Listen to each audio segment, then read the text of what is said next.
ஆந்திராவில் நடந்த ஒரு சம்பவம் தற்போது அனைவரையும் நெகிழச் செய்துள்ளது. 10ஆம் வகுப்பு பொதுத்தேர்வு முடிவுகள் வெளியாகிய நிலையில் ஒரு தாய் தனது மகனுடன் சேர்ந்து தேர்வு எழுதி வெற்றி பெற்றுள்ளார். மேற்கு கோதாவரி மாவட்டத்தில் உள்ள பாலக்கொல்லு பகுதியில் நடந்த இந்த நிகழ்வு கல்விக்கு வயது தடையாக இல்லை என்பதை மீண்டும் நிரூபித்துள்ளது. தன் மகனுடன் படித்து அவனுடன் தேர்வுக்கு தயாராகி இருவரும் ஒரே நேரத்தில் வெற்றி பெற்றது அனைவரிடமும் பாராட்டை பெற்றுள்ளது.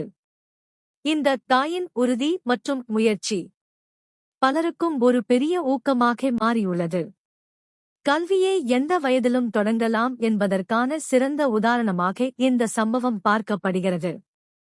சமூக வலைதளங்களிலும் இந்த செய்தி வேகமாக பரவி வருகிறது.